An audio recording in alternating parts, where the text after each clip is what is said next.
एक अमावस की रात अपने घर छुट्टी मनाने के बाद कमल अपने गांव से अपने हॉस्टल वापस जा रहा था।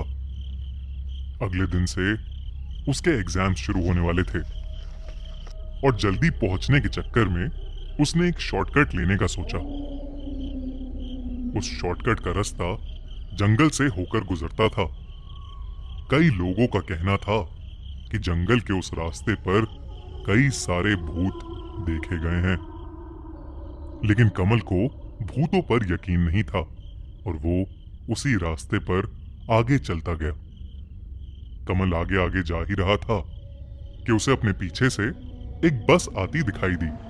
मेन रोड तक पहुंचने के लिए कमल को बस या गाड़ी की जरूरत थी, इसीलिए उसने उस बस को हाथ दिया और वो बस उसके पास आकर रुक गई। बस में चढ़ने के बाद कमल ने देखा कि बस में बैठे सभी लोग उसे घूरे जा रहे हैं। उसने बस के आखिर में एक सीट खाली देखी और वहां जाकर बैठ गया। पीछे बैठने के बाद जब उसने आगे देखा तो भी सारे पैसेंजर्स उसे ही घूरे जा रहे थे। बस में अगली वाली सीट पर बस का कंडक्टर बैठा हुआ था। कमल ने उसे एक टिकट काटने का इशारा किया तो उस आदमी ने बड़े ही अजीब तरीके से कमल को अपने पास बुलाया। कमल को वो कंडक्टर बहुत ही डरावनी नजरों से देख रहा था। कमल ने अपने साथ बैठे आदमी से कहा, बड़ा अजीब आदमी है, ऐसे देख रहा है जैसे खा ही जाएगा। कमल के ये देखते ही उसके साथ बैठा आदमी भी उसे वैसी ही नजरों से घूरने लगा। कमल ने उससे फिर पूछा कि ये बस कहां तक जाएगी, तो उसके साथ बैठे आदमी ने कहा कि ये बस बस चलती रहती है, कभी मंजिल तक पहुंचती नहीं। ये सुनकर कमल को बड़ा अजीब लगने लगा। उसने आगे देखा तो अभी भी बस के सभी लोग उसे ही देखे जा रहे थे, इसीलिए उसने अपने कान में ईयरफोन्स लगाए, मोबाइल पर म्यूजिक चलाया और आंखें बंद करके सो गया। कुछ देर बाद बस में अचानक एक जोर का झटका आया और वो बस बेकाबू हो गई। कमल की नींद खुल गई। जब उसने अपनी आंखें खोली तो जो उसने बस का नजारा देखा, उसे देखकर उसके होश उड़ गए। सामने बैठे कंडक्टर की दोनों आंखें फट चुकी थीं। बस के आगे का कांच टूटा हुआ था और उसके टुकड़े पूरी बस में हर तरफ फैले हुए थे।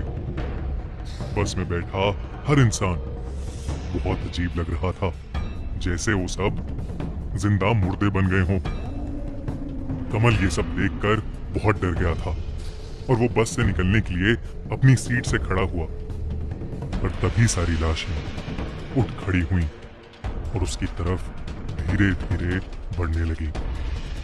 उन सारी लाशों में से कंडक्टर निकलकर कमल के ठीक सामने आ खड़ा हुआ। उसे देखकर कमल पूरी तरह कांपने लगा। वो अपनी जगह से भी हिल नहीं पा रहा था। कंडक्टर कमल के पास आया और जोर से चीखने लगा। उसने कमल का गला पकड़ लिया और उसे हवा में उठाकर जोर से पटक दिया और उसके सर में बहुत गहरी चोट आई, जिसकी वजह से वो बेहोश हो गया। जब उसकी आंखें खुली तो वो अपने घर में था। उसकी मां उसके पास ही बैठी थी। कमल को होश में आता देख उसकी मां जोरों से चिल्लाई, सुनिए, कमल को होश आ गया है, जल्दी आइए। उसके पापा भी उसके पास आ गए। कमल डर कर उठा और जोरों से अपने माँ बाप से पूछने लगा, वो बस वो चली गई क्या? वो बस वो चली गई क्या? उसकी माँ ने कहा, कौन सी बस? तेरा रोड एक्सीडेंट हुआ था। वो तो शुक्र है कि एक जानने वाले इंसान ने तुझे देख लिया और हमें फोन कर दिया, वरना पता नहीं क्या होता।